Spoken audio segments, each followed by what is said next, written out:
जीवन का नजरिया। यूनान में एक वजीर को उसके राजा ने फांसी की सजा दे दी थी। सुबह तक सब ठीक था।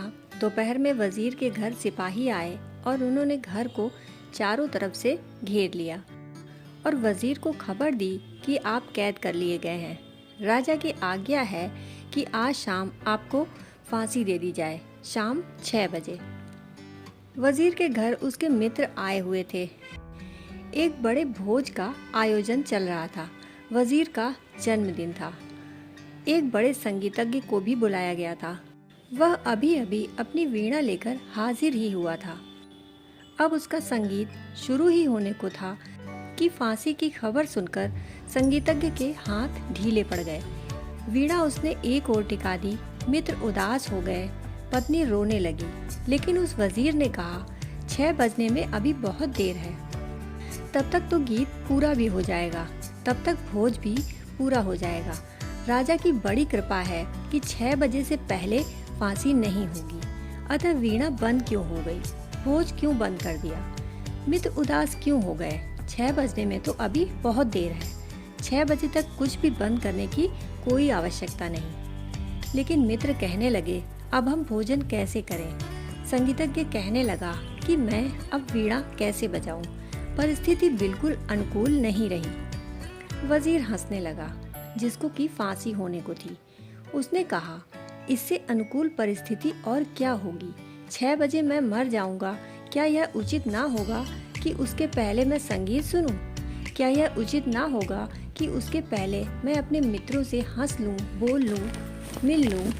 क्या यह उचित ना होगा कि मेरा घर एक उत्सव का स्थान बन जाए, क्योंकि शाम 6 बजे तो मुझे हमेशा के लिए विदा हो ही जाना है। परंतु घर के लोग कहने लगे कि अब परिस्थिति वीणा बजाने के अनुकूल ना रही और ना ही अब परिस्थिति कोई भोज के अनुकूल रही और ना ही यह परिस्थिति ऐसी रही कि हम कोई भोज कर सकें।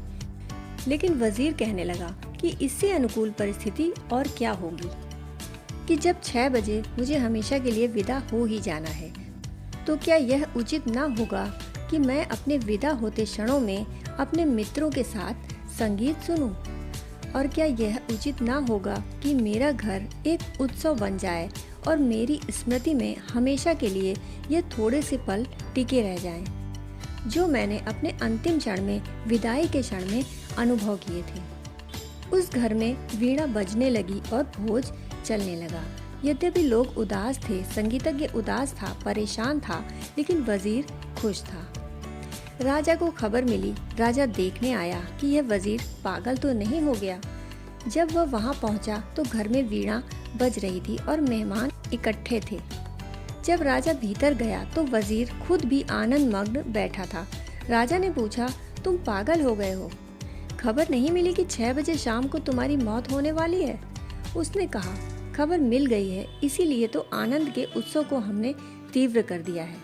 उसे शिथिल करने का तो सवाल ही न था, ताकि विदाई के क्षण स्मरण में रह जाएं। राजा ने कहा, ऐसे आदमी को तो फांसी देना ही व्यर्थ है। जो आदमी जीना जानता है, उसे मरने की सजा नहीं दी जा सकती। मैं सजा वापस लेता हूँ। ऐसे प्यारे आदमी को अपने हाथों से मारूं, यह ठीक नहीं। जीवन में क्या अवसर है, क्या परिस्थिति है, यह इस बात पर निर्भर नहीं होता कि क्या है। यह तो इस बात पर निर्भर होता है कि हम उस परिस्थिति को किस भांति लेते हैं, किस एटीट्यूड में, किस दृष्टि से। ऐसी कोई भी परिस्थिति नहीं जिसमें आदमी शांत ना हो सके। ऐसी कौन सी परिस्थिति है जिसमें आदमी प्रेम पूर्ण ना हो सके? ऐसी कौन सी परिस्थिति है जिसमें आदमी थोड़ी देर के लिए मौन और शांति में प्रविष्ट ना हो सके? हर स्थिति में, हर परिस्थिति में वह होना चाहे तो बिल्कुल हो सकता है। दोस्तों, कहानी सुनने के लिए आपका बहुत बहुत आभार है।